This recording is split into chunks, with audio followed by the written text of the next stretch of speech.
आप सभी को नमस्कार। आज मैं आप सभी के समक्ष एक धार्मिक ज्ञानवर्धक कहानी लेकर आई हूँ कि महिलाओं का शमशान घाट में जाना वर्जित क्यों माना जाता है।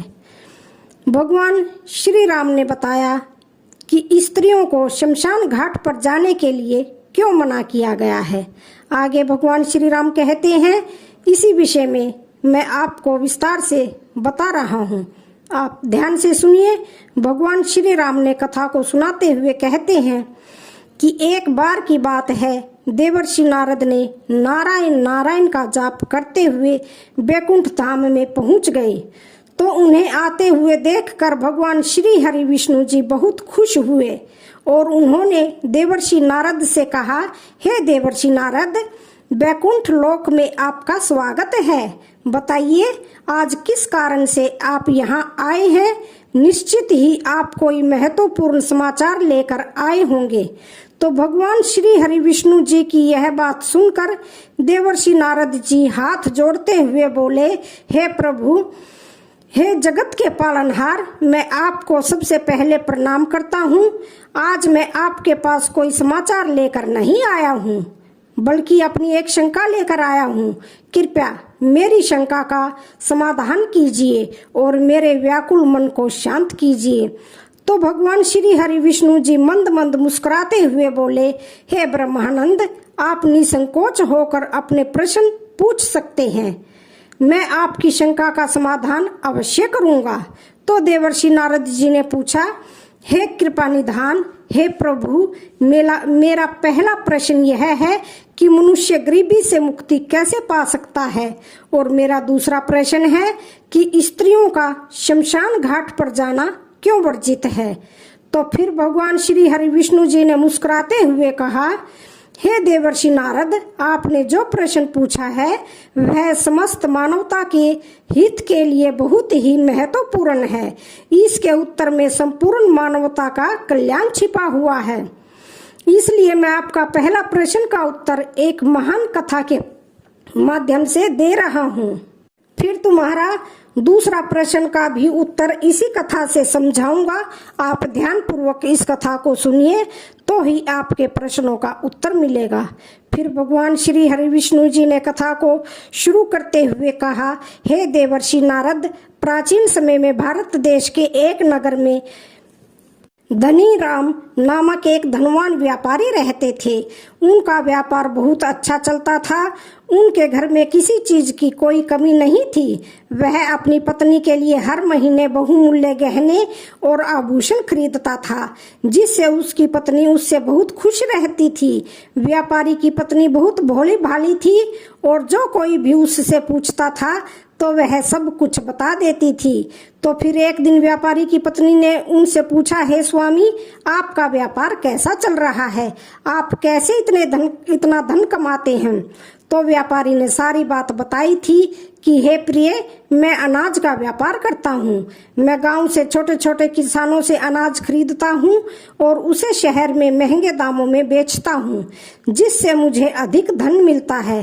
तो अपने पति की यह बात जानकर व्यापारी की पत्नी ने सोचा कि इस बात को इस नगर में फैलाना चाहिए, ताकि सब लोग जाने कि मेरा पति कितना बुद्धिमान है। और उसने नगर में यह बात फैला दी कि मेरा पति कैसे अपनी बुद्धि से इतना धन कमाता है।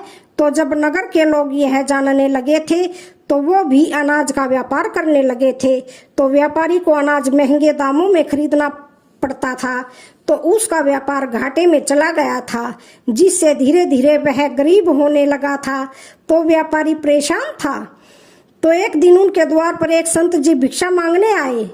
तो व्यापारी की पत्नी ने उन्हें आदर से घर में आमंत्रित किया और भोजन तैयार किया और संत जी को भोजन कराया।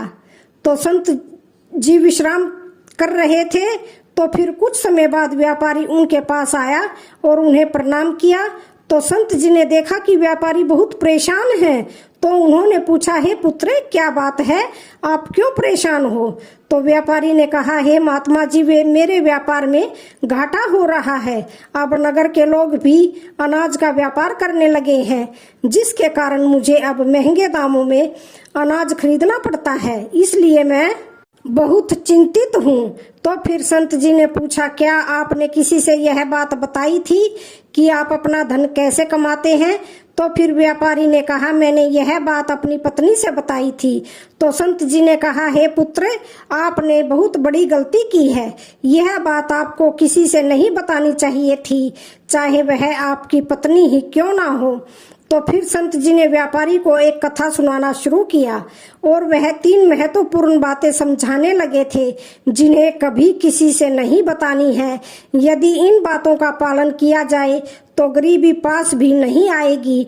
फिर कहानी को सुनाते हुए संत जी व्यापारी से कहते हैं, हे पुत्र, प्राचीन काल की बात है, एक नगर में एक गरीब आदमी रहता था। वह इतना गरीब था कि अपने परिवार के लिए ठीक से भोजन भी नहीं जुटा पाता था। यह सत्य कहते हैं ना कि गरीबी मनुष्य के लिए एक अभिशाप के समान होती है। बिना धन के परिवार चलाना बहुत मुश्किल काम होता है।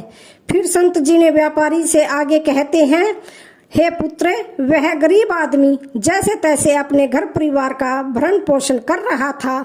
कभी उनको भोजन मिल जाता था तो कभी भूखे पेट ही सोना पड़ता था। तो फिर एक दिन उस गरीब आदमी की पत्नी ने कहा, हे स्वामी, कब तक हम इस गरीबी के दलदल में फंसे रहेंगे? कब हमें इस गरीबी से मुक्ति मिलेगी?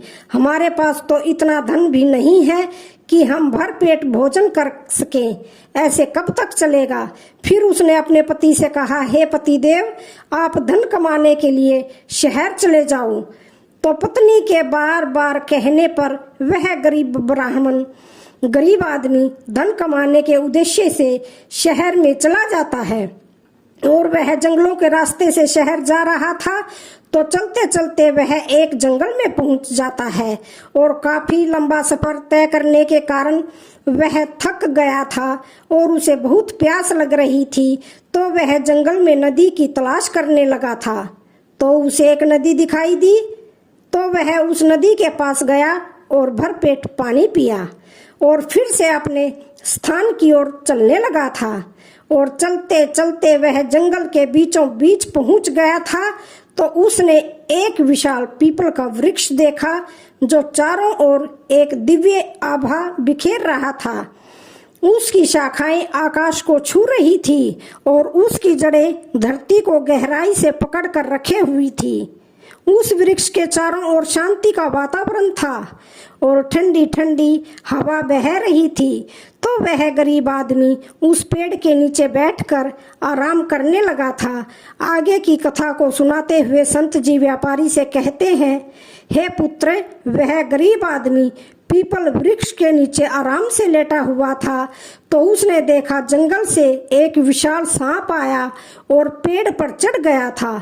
तो वह गरीब आदमी चुपचाप यह दृश्य देख रहा था और मन में सोचने लगा था कि यह सांप इस पीपल वृक्ष पर क्यों चढ़ रहा है। उसके मन में यह जानने की उत्सुकता हुई थी और वह उस सांप के पीछे पीछे पेड़ पर चढ़ने लगा था।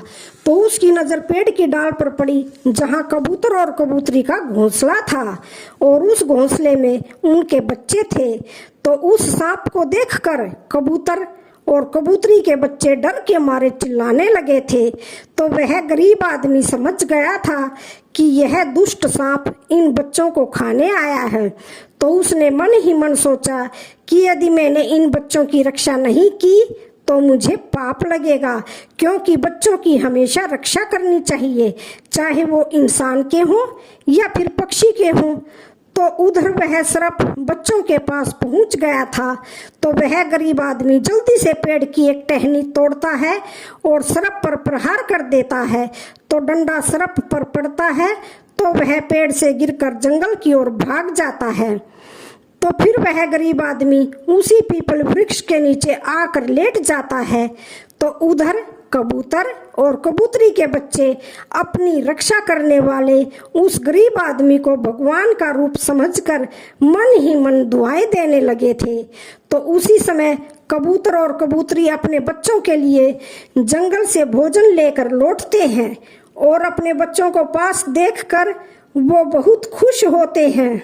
तो बच्चे अपने माँ बाप को पूरी घटना बताते हुए कहते हैं, हे माँ, इस वृक्ष के नीचे जो मनुष्य विश्राम कर रहा है वह हमारे लिए भगवान का रूप बनकर आया था।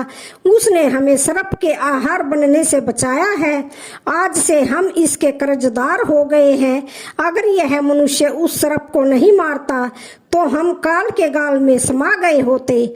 तो कबूतर और कबूतरी ने उस गरीब आदमी से कहा, हे भले मनुष्य, आपने हमारे बच्चों की जान बचाकर हम पर बहुत बड़ा उपकार किया है। हम आपका धन्यवाद करते हैं। हम दोनों कबूतर और कबूतरी नाम के पक्षी हैं। हम तुम्हारे लिए बहुमूल्य मोती ला कर देंगे, क्योंकि हमने सुना है कि यह मोती मनुष्यों के लिए बहुत मूल्यवान होते हैं।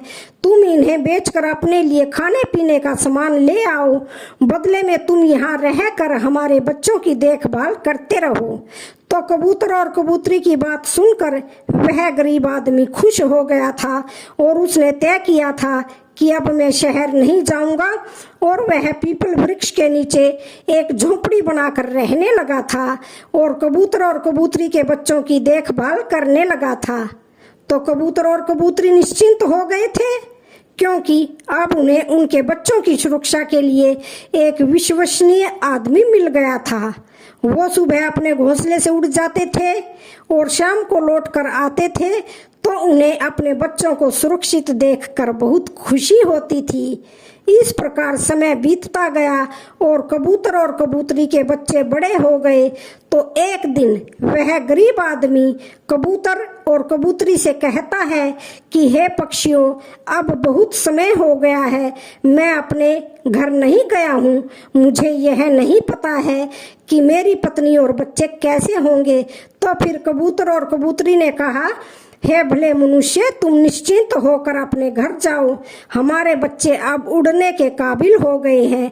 अब हमें कोई भय नहीं है। हम अपने बच्चों की देखभाल कर रहे हैं। तुम अपने घर जाओ। यदि कभी तुम्हें हमसे मिलने का मन होगा तो तुम इस स्थान पर आ जाना। तो वह गरीब आदमी अपने घर लौटता है मोतियों से भरे थैले के साथ, और उसने अपनी पत्नी को मोती दिखाए। तो पत्नी ने देखा और बहुत खुश हो गई और उसने पूछा कि हे स्वामी, यह मोती तुम कहाँ से लाए हो? तो वह आदमी बोला, हे प्रिय, यह मोती मुझे कबूतर और कबूतरी ने दिए हैं। मैं कई महीनों से उनके बच्चों की देखभाल कर रहा था और बदले में उन्होंने मुझे यह मोती दिए हैं। इन मोतियों को बेचकर हम धनवान बन जाएंगे और इस गरीबी से बाहर निकल जाएंगे। मैं इन्हें बेचकर तुम्हारे लिए आभूषण बनवाऊंगा और हमारे बच्चों के लिए अच्छे कपड़े लाऊंगा। आगे संत जी व्यापारी से कहते हैं, हे पुत्र, अब वह व्यक्ति उन मोतियों को बेचकर बाजार से अपने घर का जरूरी सामान ले आया था और अपने लिए बहुत सुंदर घर बनवाया था। फिर वह अपनी पत्नी और बच्चों के साथ आराम से जीवन जीने लगा था। तो एक दिन उस राज्य के राजा श्यामलाल की तबीयत अचानक खराब हो गई थी और वह एक गंभीर रोग से ग्रसित हो गए थे। तो राजा का इलाज करने के लिए दूर दूर से बड़े बड़े वैद्य और हकीम राजा का इलाज करने के लिए आने लगे थे और अपने अपने तरीके से इलाज करने लगे थे, परंतु राजा की सेहत में कोई सुधार नहीं हुआ था। तो फिर एक दिन राजकीय वैद्य ने कहा, हे राजन, इसका एकमात्र इलाज यही है कि आपको किसी कबूतर के बच्चे का मांस मिल जाए तो आप बिल्कुल ठीक हो सकते हैं। तो फिर वैद्य की यह बात सुनकर राजा श्यामलाल ने अपने मंत्री को बुलाया था और कहा, जाओ इसी समय राज्य में घोषणा करवा दो कि जो भी व्यक्ति राजा को कबूतर ला कर देगा उसे 1000 स्वर्ण मुद्राएं उपहार में दी जाएंगी। तो फिर राजा के आदेश अनुसार मंत्री ने सारे राज्य में घोषणा करवा दी कि जो भी व्यक्ति महाराज के लिए कबूतर लेकर आएगा उसे उपहार में 1000 स्वर्ण मुद्राएं दी जाएंगी। यह बात पूरे राज्य में फैल गई थी। तो नगर के लोग कबूतर की तलाश में इधर उधर जंगलों में जाने लगे थे, परंतु किसी को भी कबूतर नहीं मिला था। तो फिर अंत में सबके हाथ निराशा ही आई थी। फिर आगे की कथा को सुनाते हुए संत जी व्यापारी से कहते हैं कि हे पुत्र, एक दिन उस गरीब आदमी की पत्नी अपने पड़ोस में कुछ स्त्रियों के साथ बैठकर बातें कर रही थी। तो बातों ही बातों में उन सब के बीच कबूतर की चर्चा छिड़ गई। तो एक स्त्री उस गरीब आदमी की पत्नी से बोली, हे बहन, क्या तुम्हें पता है कि राजा किसी गंभीर रोग से ग्रसित हैं, जिनके इलाज के लिए वेद ने एक कबूतर लाने के लिए कहा है। वेद के कहने पर राजा साहब ने कबूतर का बच्चा लाने का आदेश दिया है और साथ में यह भी कहा है कि जो भी कबूतर का बच्चा लेकर आएगा उसे वह 1000 स्वर्ण मुद्राएं उपहार में दे देंगे। फिर आगे वह स्त्री कहती है कि हे बहन, कबूतर लाना कोई आसान काम नहीं है। इतना ही आसान काम होता तो राजा के पास इतने सैनिक हैं, वह कब का ले आते। तो जब उस गरीब आदमी की पत्नी ने यह बात सुनी कि राजा साहब बीमार हैं और उन्होंने घोषणा की है कि जो कोई उन्हें कबूतर का बच्चा लाकर देगा तो उसे वह 1000 स्वर्ण मुद्राएं दे देंगे, तो यह सुनकर वह बहुत खुश हो गई थी और उसने कहा, अरे बहन, कबूतर लाना कौन सी बड़ी बात है। मेरे पति तो कई महीने तक कबूतर और कबूतरी के बच्चों की देखभाल करके आए हैं, वह एक नहीं कई कबूतर ला सकते हैं। इतना कहने के बाद वह अपने घर चली गई थी। तो नगर की स्त्रियों ने जब उसकी यह बात सुनी तो उन्होंने अपने अपने पतियों से जाकर बताया था, जिससे धीरे धीरे बात पूरे नगर में फैल गई थी। और जब यह बात राजा श्यामलाल को पता चली कि मेरे राज्य में एक व्यक्ति है जो कबूतर और कबूतरी के बच्चों की देखभाल करता था और वह मेरे लिए कबूतर लेकर आ सकता है, तो राजा ने तुरंत अपने सैनिकों को आदेश दिया कि जाओ, उस आदमी को पकड़कर मेरे सामने लाकर खड़ा कर दो। तो राजा का आदेश पाकर राजा के सैनिक उस आदमी को पकड़कर राजा के सामने लाकर खड़ा कर देते हैं। तो राजा ने उससे क्रोधित होकर कहा, इतने दिनों तक तुमने मुझे कबूतर लाकर क्यों नहीं दिया? जाओ, इसी क्षण कबूतर लेकर आओ। यदि तुम मेरे लिए कबूतर लेकर आओगे तो मैं तुम्हें उपहार दूंगा, लेकिन तुमने छल करने की कोशिश की तो तुम्हें मृत्यु दंड की सजा मिलेगी। तो राजा की यह बात सुनकर वह आदमी घबरा गया था और बोला, हे राजन, आप मेरे प्राण ले लो, पर मैं आपको कबूतर का बच्चा लाकर नहीं दे सकता हूँ। मैंने तो उनकी जान बचाई थी और एक रक्षक भक्षक कैसे बन सकता है। तो उसकी इस बात को सुनकर राजा श्यामलाल उस पर क्रोधित होते हुए बोले, अगर तुमने हमारी बात नहीं मानी और कबूतर का बच्चा लाकर नहीं दिया तो हम तुम्हारी पत्नी और बच्चों को मरवा देंगे। आगे संत जी व्यापारी से कहते हैं कि हे पुत्र, मनुष्य सबसे ज्यादा कमजोर तब पड़ता है जब उसके बच्चों की सुरक्षा की बात आती है। ऐसे में वह कुछ भी करने को मजबूर हो जाता है। राजा की यह बात सुनकर वह गरीब आदमी बहुत घबरा गया था और उसने सोचा कि अब मुझे किसी भी तरह कबूतर का बच्चा लाकर राजा को तो देना ही होगा। वह गुस्से में घर आया और अपनी पत्नी को डांटने लगा और बोला, तुमने यह क्या अनर्थ कर दिया है।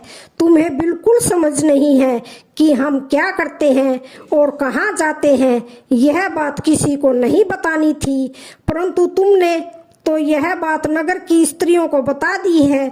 तुम्हारी यह बात उस दुष्ट राजा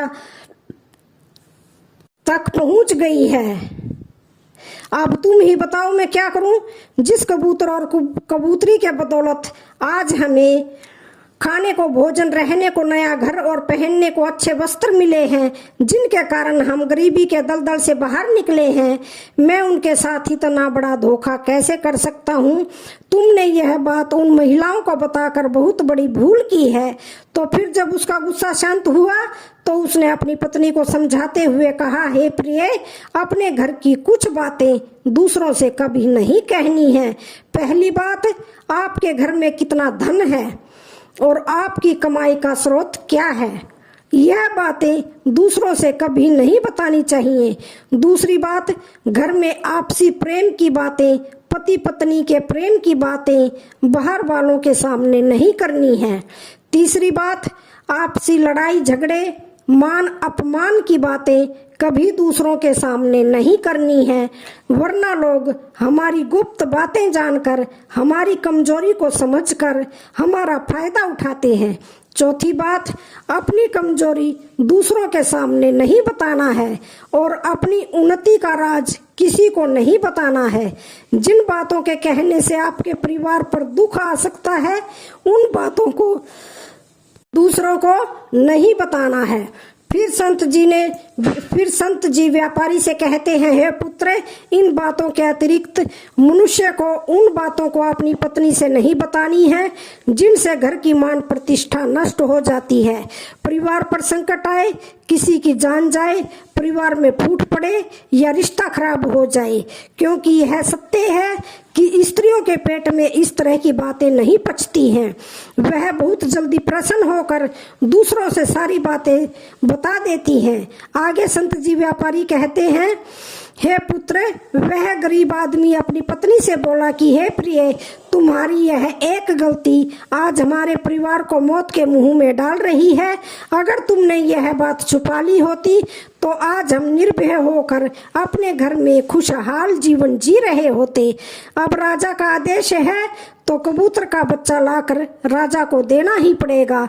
अगर मैंने उनके आदेश की अवहेलना की तो वह पूरे परिवार को मृत्यु दंड दे देंगे और इस पाप के लिए भगवान मुझे कभी माफ नहीं करेंगे। जिन बच्चों की मैंने देखभाल की है, जिन्हें मैंने काल के गाल से बचाया है, अब मैं उन्हें मौत के मुंह में कैसे डाल सकता हूँ। तो उसकी पत्नी बोली, है पति देव, अब जो होना था हो गया है। अब हमें अपनी और बच्चों की जिंदगी बचानी है, इसलिए आपको यह पाप करना ही पड़ेगा। तो फिर वह गरीब आदमी बहुत ही उदास मन से लाचार होकर जंगल की ओर चल पड़ा था।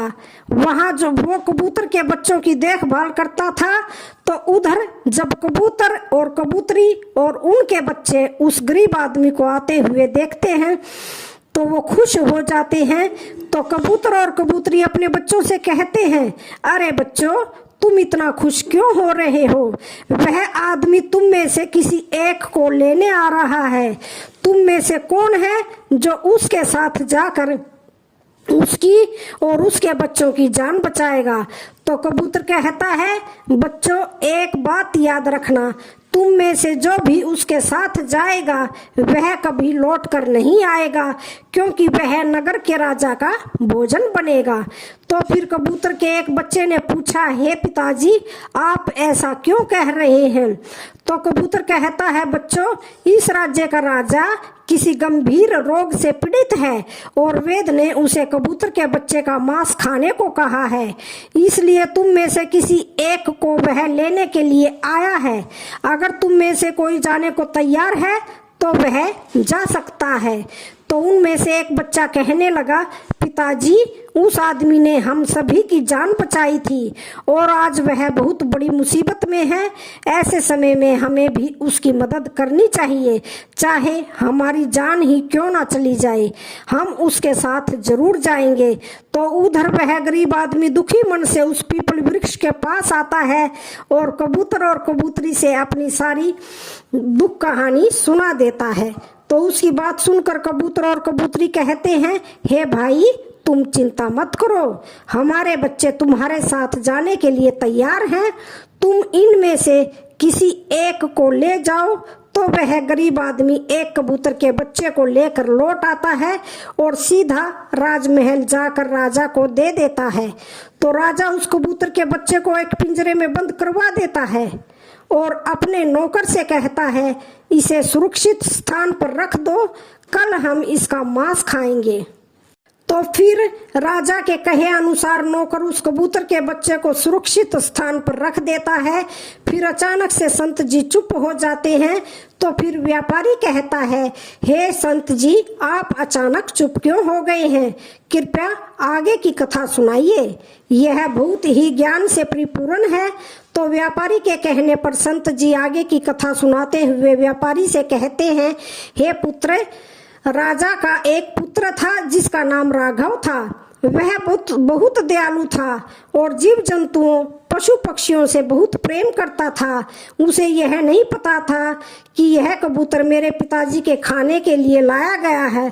तो राजकुमार राघव अपने कुछ मित्रों के साथ उसी स्थान पर खेल रहा था जहां कबूतर का बच्चा पिंजरे में बंद था।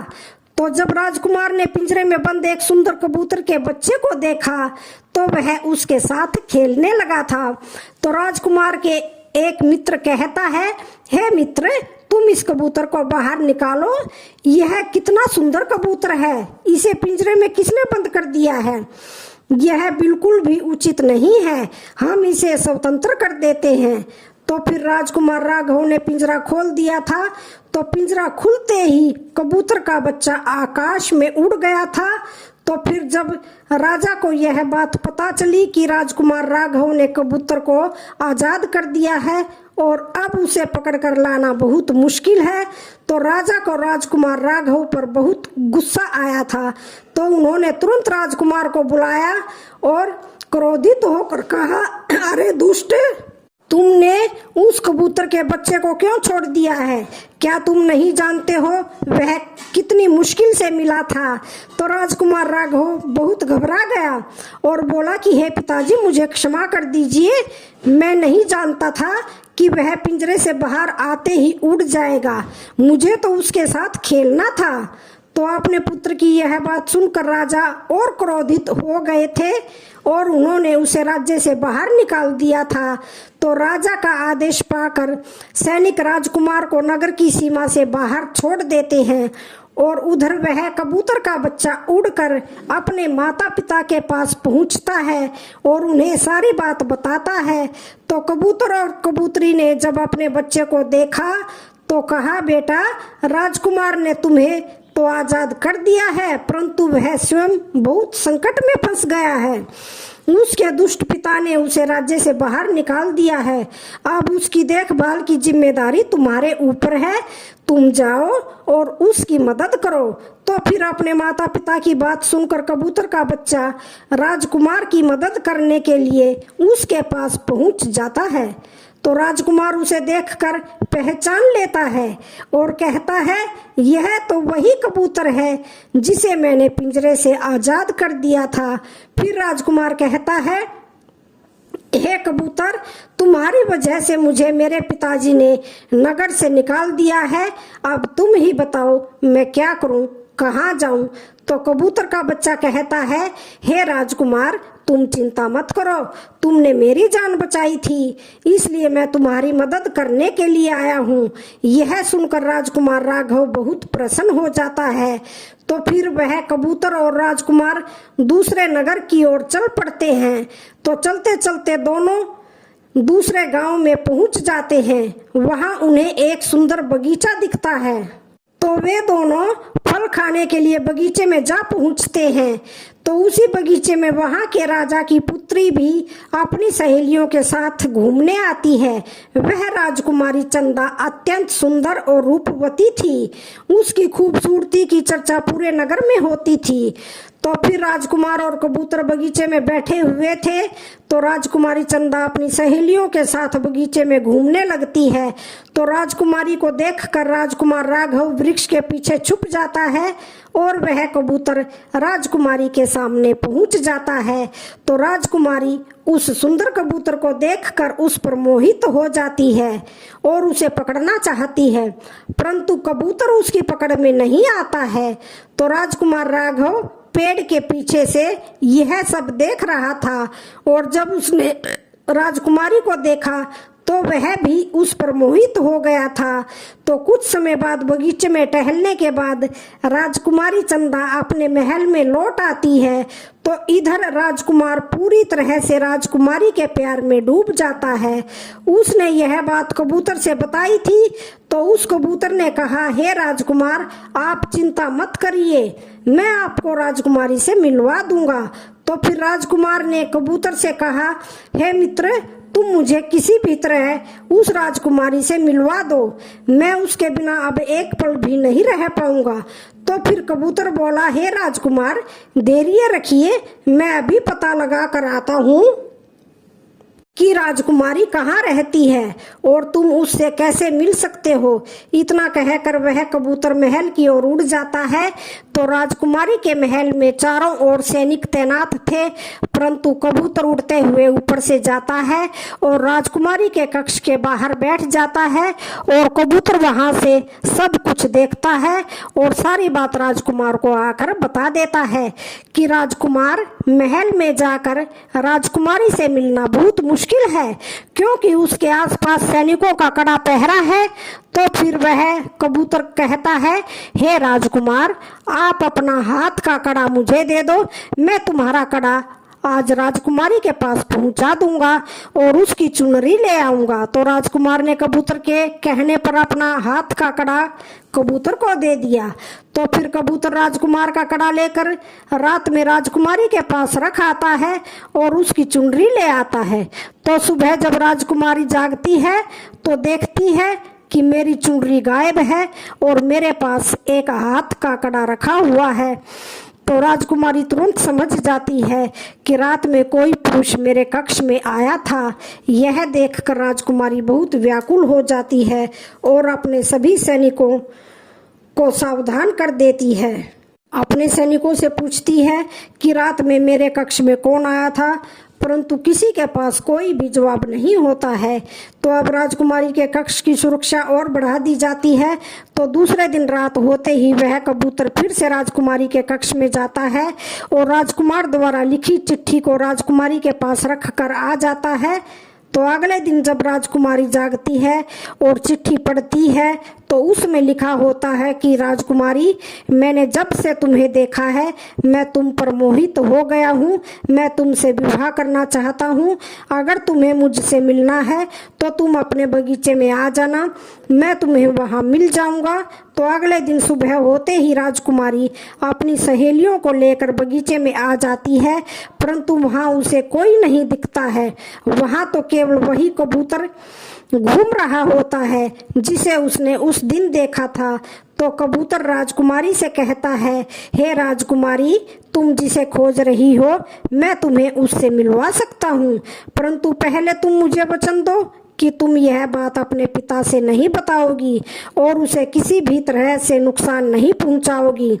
तो फिर राजकुमारी ने वचन दे दिया कि मैं पिताजी को कुछ भी नहीं बताऊंगी। राजकुमारी यह जानना चाहती थी कि आखिर वह कौन है जो इतने सख्त पहरे के बावजूद भी मेरे कक्ष में जा पहुंचता है। राजकुमारी के कहने पर कबूतर ने राजकुमार को बुलाया। तो फिर राजकुमार वृक्ष के पीछे से बाहर आया। तो राजकुमार की सुंदरता को देखकर राजकुमारी भी उस पर मोहित हो गई और वो एक दूसरे को देखने लगे थे। तो राजकुमारी ने पूछा, हे राजकुमार, तुम कौन हो और इतने कड़े पहरे के बाद भी तुम मेरे कक्ष तक कैसे पहुंच गए थे। तो फिर राजकुमार बोला, हे राजकुमारी, जब किसी से सच्चा प्रेम होता है तो कोई भी कार्य असंभव नहीं होता। जब से मैंने तुम्हें देखा है तब से मैं तुम्हें प्रेम करने लगा हूँ और तुमसे विवाह करने की इच्छा रखता हूँ। तो फिर राजकुमारी ने पूछा कि तुम कौन हो और कहाँ से आए हो। तो राजकुमार ने अपनी पूरी कहानी उसे सुना दी। तो राजकुमार की कहानी सुनने के बाद राजकुमारी के मन में उसके लिए सहानुभूति हो गई थी और अब तो रोजाना राजकुमारी चंदा उस राजकुमार से मिलने के लिए बगीचे में आने लगी थी। तो फिर एक दिन राजकुमारी ने कहा, हे राजकुमार, मेरे पिता तुम्हारे साथ मेरा विवाह कभी नहीं करेंगे, इसलिए मैं तुम्हारे साथ भाग चलती हूँ और कहीं दूसरी जगह जाकर हम अपना विवाह कर लेंगे और आनंद पूर्वक रहेंगे। तो फिर राजकुमारी के कहने पर राजकुमार राघव उसे अपने साथ लेकर दूसरे राज्य में चले जाते हैं और गंधर्व विवाह करके एक दूसरे के साथ रहने लगते हैं। फिर दोनों को साथ रहते रहते काफी समय बीत जाता है। तो एक दिन उनकी झोपड़ी में किसी तरह से आग लग जाती है और उसी आग को बुझाने के चक्कर में कबूतर का एक पंख जल जाता है। तो फिर वह कबूतर राजकुमार से कहता है, हे राजकुमार, अब आप अपने राज्य चले जाइए। अब आपके पिता का गुस्सा भी शांत हो गया होगा, अब वह आपको माफ कर देंगे। मेरा तो एक पंख जल गया है और मैं अब उड़ नहीं सकता हूँ, इसलिए मैं कुछ दिन तक यहीं पर रहकर अपने नए पंख उगने का इंतजार करता हूँ। जब मेरा पंख दोबारा आ जाएगा तो मैं आपसे मिलने के लिए जरूर आऊंगा। तो फिर कबूतर के कहने पर राजकुमार और राजकुमारी उदास मन से कबूतर को अकेला छोड़कर अपने नगर के लिए चल देते हैं। तो चलते चलते रास्ते में उन्हें एक नदी मिलती है जिस पर एक नाविक नाव चलाता था। तो फिर राजकुमारी और राजकुमार नाव में बैठ जाते हैं। तो जैसे ही नाव नदी के बीच में पहुंचती है तो राजकुमार देखता है कि एक चूहा पानी से बचने के लिए बार बार नाव पर चढ़ रहा था, परंतु नाविक उसे हटाकर पानी में गिरा देता था। तो कई बार नाविक ने उस चूहे को हटाया था। तो राजकुमार ने कहा, अरे भाई, यह बेचारा इस प्रकार से तो जल में डूबकर मर जाएगा। यह अपने प्राणों की रक्षा करने के लिए नाव पर चढ़ रहा है, इसे चढ़ जाने दो। तो फिर राजकुमार के कहने पर नाविक ने उस चूहे को नाव पर चढ़ने दिया था। तो जैसे ही चूहा नाव के अंदर गया था तो वह अंदर जाकर छुप गया था। तो थोड़ी देर बाद उन्होंने देखा कि नाव के अंदर धीरे धीरे पानी आने लगा था, क्योंकि उस चूहे ने नाव को काटकर उसमें छेद कर दिया था, जिससे नाव में पानी भरने लगा था। तो जब नाव में पानी भरने लगा था तो नाव पानी में डूबने लगी थी, और धीरे धीरे जब नाव पूरी तरह डूब गई थी तो उसी समय राजकुमारी और राजकुमार पानी में बहने लगे थे। तो पानी के बहाव से राजकुमार बहुत दूर पहुंच गया था और राजकुमारी चंदा नदी में बहती हुई दूसरे राज्य में जा पहुंची थी। तो उसी समय बगीचे का माली पेड़ों को सींचने के लिए पानी नदी से भरकर ला रहा था। तो जब उसने सुंदर लड़की को देखा तो वह भागते हुए महल में गया और राजा को यह खबर दे दी कि राजा जब उस सुंदर लड़की को देखता है तो वह उस पर मोहित हो जाता है और उसे अपने महल में ले आता है, और फिर वह राज्य के वैद्य से उसका इलाज करवाता है। तो कुछ दिन बाद जब राजकुमारी ठीक हो जाती है तो एक दिन वह देखती है कि राजा उसके पास खड़ा है। वह राजा तो पहले से ही राजकुमारी चंदा के रूप पर मोहित था और अब उससे विवाह करने की इच्छा जताता है।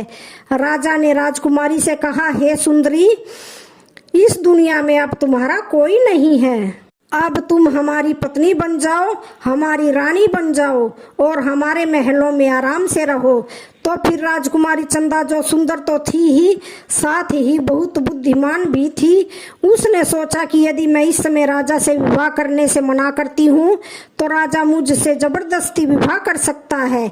इसलिए उसने राजा से कुछ दिन का समय मांगा और कहा कि हे राजन, मुझे कुछ दिन का समय चाहिए, उसके बाद मैं आपके साथ विवाह कर लूंगी। फिर राजकुमारी राजा के महल में रहने लगी थी और गरीब असहाय लोगों को भोजन देने लगी थी। तो उधर राजकुमार राघव अपनी पत्नी से बिछड़ने के बाद इधर उधर भटक रहा था। तो फिर एक दिन संयोगवश वह उसी राज्य में जा पहुंच जाता है जहां उसकी पत्नी रहती थी। तो उस समय राजकुमारी गरीबों को भोजन दे रही थी। तो जब उसने राजकुमार राघव को देखा तो वह उसे पहचान गई थी और उसकी आंखों में आंसू आ गए थे। तो उसने राजकुमार को एकांत में बुलाया था और सारी सच्चाई बताई थी। उसने कहा, हे स्वामी, आप यहाँ आराम से रहिए और इस राजा की नौकरी कीजिए, जब हमें मौका मिलेगा तो हम यहाँ से भाग जाएंगे। तो फिर राजकुमार राघव ने राजकुमारी की बात मान ली और राजा का नौकर बनकर महल में रहने लगा था। वह राजकुमारी की मदद करने लगा था और गरीबों को भोजन देने में हाथ बटाने लगा था, परंतु राजा को यह नहीं पता था कि राजकुमार उसका पति है। राजा तो उसे सिर्फ अपना नौकर समझता था। तो उधर एक दिन वही कबूतर राजकुमारी के यहाँ दाना चुगने आया था। उसके पंख अब नए निकल आए थे। तो जब कबूतर दाना चुगने आया था तो उसने राजकुमार और राजकुमारी को पहचान लिया। तो राजकुमार ने जब कबूतर को देखा था तो उसकी आंखों में आंसू आ गए थे। तो उसने कबूतर को पूरी कहानी सुनाई थी कि हम कैसे फंसे हुए हैं और राजा को यह नहीं पता कि वो पति पत्नी है। तो कबूतर बोला, हे राजकुमार, तुम चिंता मत करो, आज राजा के सारे सैनिक सो जाएंगे तो हम तुम्हें महल से निकालकर तुम्हारे पिता के घर पहुंचा देंगे। तो रात के समय जब सभी सैनिक सो गए थे तो राजकुमारी और राजकुमार महल से चुपके से निकल पड़े और वो रात के अंधेरे में राजकुमार के पिता के राज्य में पहुंच गए थे। तो अपने पुत्र को देखकर राजा बहुत खुश हुआ था और उसने अपनी गलतियों का एहसास हुआ था। तो उसने अपने पुत्र से क्षमा मांगी और कहा कि हे राजकुमार ने बताया कि हे पिताजी, मेरी रक्षा उसी कबूतर ने की है जिसे आप मारने की सोच रहे थे। वही मेरे प्राणों की रक्षा करने वाला था और शत्रुओं से मुक्ति दिलाने वाला था।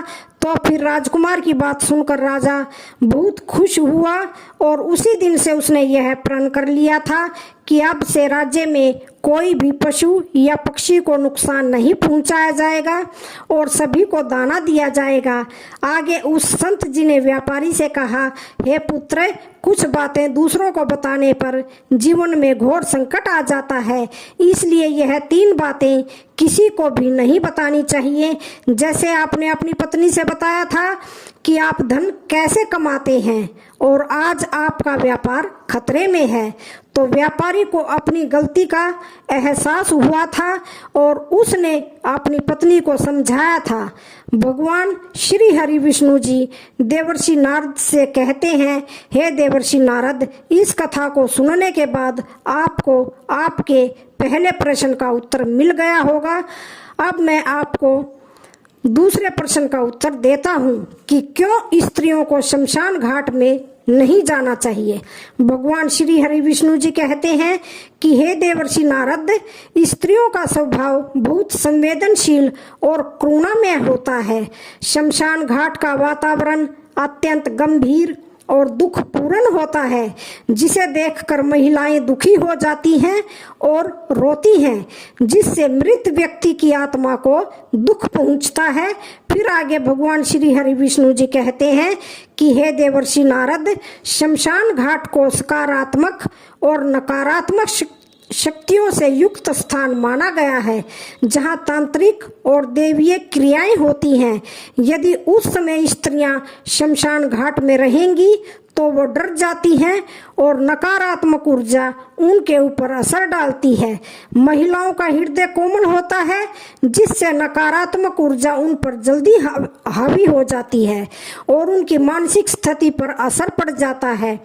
भगवान श्री हरि विष्णु जी के शब्दों से देवर्षि नारद जी बहुत खुश हुए थे और कहा, हे प्रभु, आपके मुख से यह ज्ञान सुनकर मैं धन्य हो गया हूँ। मैं इस ज्ञान को तीनों लोकों में प्रकाशित करूंगा। तो भगवान श्री हरि विष्णु जी कहते हैं कि हे देवर्षि नारद, इस प्रकार से आज की कथा समाप्त हुई। इस प्रकार भगवान श्री राम ने समस्त मनुष्य जाति के कल्याण हेतु भगवान श्री हरि विष्णु जी और देवर्षि नारद जी के कथा के माध्यम से बताया है। तो आशा करती हूँ